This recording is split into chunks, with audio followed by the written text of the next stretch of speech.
আসসালামু আলাইকুম। সবার আগে বাছাই করা ১০টি আন্তর্জাতিক খবর জানিয়ে দেব। প্রথমেই থাকছে শিরোনাম।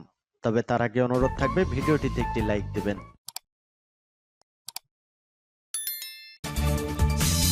জানিয়ে দিব এই মুহূর্তে পাওয়া সর্বশেষ গুরুত্বপূর্ণ আপডেট। আন্তর্জাতিক সংবাদ। ফিলিস্তিনি মুক্তির জন্য মাঠে নামা মুসলমানদের জন্য ইমানি দায়িত্ব এবং ফরজ, বলছে ইরানের সর্বোচ্চ নেতা।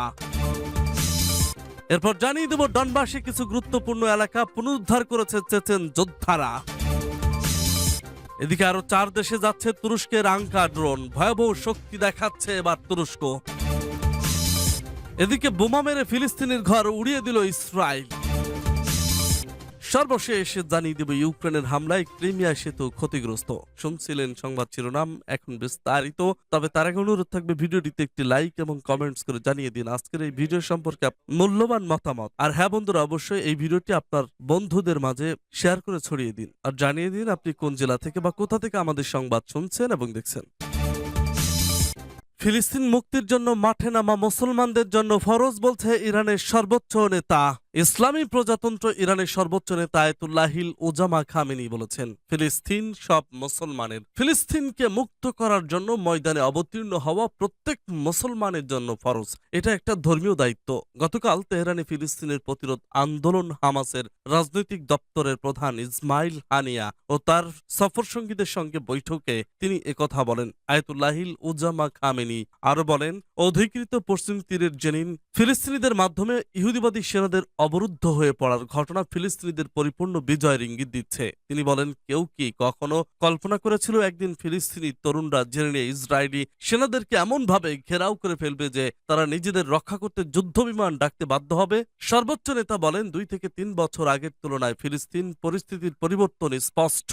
কিছু কাল আগে কয়েক বছর ধরে ফিলিস্তিন ইস্যুটি স্তব্ধ হয়ে গিয়েছিল, কারণ ময়দানে সংগ্রামী তরুণদের উপস্থিতি ছিল না। কিন্তু এখন তারা স্বেচ্ছায় মাঠে নেমেছে। আর তার চেয়েও বড় কথা হলো তাদের নির্ভরতা ও আস্থা হচ্ছে ইসলামের ওপর। আয়াতুল্লাহিল উজামা খামেনি আরো বলেন, গাজা হচ্ছে প্রতিরোধের কেন্দ্র, তবে যে বিষয়টি শত্রুদেরকে নতজানু হবে বাধ্য করবে তাহলে পশ্চিম তীর এই অঞ্চলে। এরই মধ্যে এক্ষেত্রে ভালো অগ্রগতি হয়েছে। সূত্র পার্টস টুডে। ডনবাসে কিছু গুরুত্বপূর্ণ এলাকা পুনরুদ্ধার করেছে চেচেন যোদ্ধারা। চেচনিয়া প্রধান রমজান কাদিরভ বলেছেন, তার সৈন্যরা নোভোমিখাইলোভকার কাছে বেশ কয়েকটি গুরুত্বপূর্ণ এলাকা পুনরুদ্ধার করেছে। সেখানে ইউক্রেনীয় সেনা ভারী ক্ষতির সম্মুখীন হয়েছে। ইউক্রেনের ন্যাটো গঠনের ইউনিটগুলো সমগ্র এনগেজমেন্ট লাইনে ভারী ক্ষতির সম্মুখীন হচ্ছে। তিনি টেলিগ্রামে বলেছেন, এই মুহূর্তে 20তম গার্ড ডিভিশনের অ্যাসল্ট ইউনিটের সার্ভিসম্যানরা নোভোমিখাইলোভকার কাছে বেশ কয়েকটি গুরুত্বপূর্ণ দুর্গ পুনরুদ্ধার করেছে, যা আহমদ বিশেষ অপারেশন ইউনিটের কৌশলগত অগ্রগতির জন্য অনেক জায়গা খুলে দিয়েছে। তিনি বলেছিলেন যে ইউনিটদের যোদ্ধারা অবিচ্ছিন্নভাবে তাদের ফ্রন্টের অংশ মুছে ফেলছে, শত্রুর ঘাঁটি এবং পশ্চিমা সরঞ্জামগুলি ধ্বংস করছে। এটা লক্ষণীয় যে শত্রুরা এই ধরনের পরিস্থিতির জন্য পুরোপুরি প্রস্তুত ছিল। ইউক্রেনীয় ন্যাটো দস্যুরা মাটির নিচে একটি পুরো শহর তৈরি করেছে, যা কিছু অসুবিধার কারণ হচ্ছে। তবুও আহমদ ইউনিট সফলভাবে শত্রুকে আপাতত দৃষ্টিতেও তাড়িয়ে দিচ্ছে। কাদিরভ তিনি যোদ্ধাদের সৌভাগ্য ও ফলপ্রসূ কাজ কামনা করেন। সূত্রতাস। আরো 4 দেশে যাচ্ছে তুরস্কের আঙ্কা ড্রোন। তুরস্কে নির্মিত মাঝারি উচ্চতার এবং দীর্ঘ সহনশীলতা তথা দীর্ঘ সময় ধরে উঠতে সক্ষম শ্রেণীর আঙ্কা নামক মনুষ্যবিহীন আকাশযান অন্যান্য দেশে রপ্তানির জন্য প্রস্তুত হয়েছে। তুর্কি অ্যারোস্পেস ইন্ডাস্ট্রিজের প্রধান পণ্য প্রকৌশলী জিয়াদ দোগান আনাদুলুকে বলেছেন, চলতি বছর অন্য 4 দেশে আঙ্কা ড্রোন পাঠাবে তুরস্ক। তিনি আরো বলেন, একটি বিদেশি গ্রাহক ইতিমধ্যেই সক্রিয়ভাবে আঙ্কা ড্রোন ব্যবহার করছে। ড্রোগান বলেছেন, তুর্কি অ্যারোস্পেস ইন্ডাস্ট্রিজের প্রধান বলেন, 2024 সালে ডেলিভারির জন্য অন্য দেশের সঙ্গে একটি রপ্তানি চুক্তি স্বাক্ষরিত হয়েছে। ডোগান উল্লেখ করেছেন যে স্থানীয় গ্রাহকদের কাছে পৌঁছে দেওয়া আঙ্কা ড্রোনের মোট ফ্লাইট সময় 2 লাখ ঘন্টায় পৌঁছেছে। আঙ্কা ইউএভির প্রথম মডেলটি আকাশে উড়েছিল 2010 সালে। প্রতিবেদনে বলা হয়েছে, আঙ্কা ড্রোন দিনরাত্রি সব আবহাওয়া গোয়েন্দাগিরি, লক্ষ্য শনাক্ত ও টার্গেট করা, গোয়েন্দা মিশন সম্পাদন করা এবং স্বয়ংক্রিয় টেক অফ অবতরণ সহ স্বায়ত্তশাসিত ফ্লাইট ক্ষমতা বৈশিষ্ট্যযুক্ত।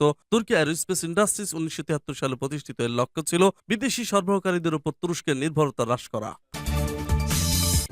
বোমা মেরে ফিলিস্তিনের ঘর উড়িয়ে দিল ইসরায়েল। ফিলিস্তিনের পশ্চিম তীরে বোমা মেরে কামাল জুরি নামের এক ফিলিস্তিনির ঘর উড়িয়ে দিয়েছে ইসরায়েল বাহিনী। বৃহস্পতিবার সকালে পশ্চিম তীরের নাবলুস শহরের তিল এলাকায় এই ঘটনা ঘটে। আনাদুল এজেন্সি সূত্র জানায়, দখলদার বাহিনীর একটি ইঞ্জিনিয়ারিং ইউনিট কামালের ঘরে এই হামলা চালায়। তার ঘর ছিল একটি আবাসিক ভবনের দ্বিতীয় তলায়। এই ঘটনায় ফিলিস্তিনি ও দখলদার বাহিনীর মাঝে ধাওয়া পাল্টা ধাওয়া হয়। এ সময় ইসরায়েল বাহিনী গুলি, বোমা ও টিয়ার সেল নিক্ষেপ করে। অপরদিকে ফিলিস্তিনিরা পাথর ছুটে তাদের মোকাবেলা করে। ফিলিস্তিনের রেড ক্রিসেন্ট সোসাইটি এক বিবৃতিতে জানিয়েছে, তারা 201 জন আহত ব্যক্তিকে স্থানীয় স্বাস্থ্যসেবা কেন্দ্রে নিয়ে যেতে সক্ষম হয়েছে। তাদের মধ্যে অন্তত 17 জনের অবস্থা গুরুতর।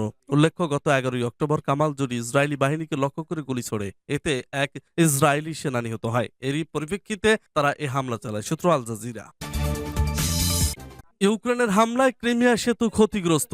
ইউক্রেনের হামলায় ক্রিমিয়া সেতু ক্ষতিগ্রস্ত হয়েছে। বৃহস্পতিবার একজন রুশ কর্মকর্তা এই কথা জানিয়েছেন। রুশের কর্মকর্তা জানান, এই সেতু ইউক্রেনের দক্ষিণাঞ্চলের ক্রিমিয়া উপদ্বীপকে সংযুক্ত করেছে, যার আংশিক রাশিয়ার দখলে রয়েছে। ক্রিমিয়ায় রাশিয়ার নিয়োগকৃত গভর্নর সার্গেই আকসিনভ টেলিগ্রামে বলেন, রাতে সেতুতে হামলা চালানো হয়েছে, তবে কেউ হতাহত হয়নি। ইউক্রেনের খেরসন অঞ্চলে অবস্থিত ক্রিমিয়া 2014 সালে রাশিয়া দখল করে। সূত্র বাসস।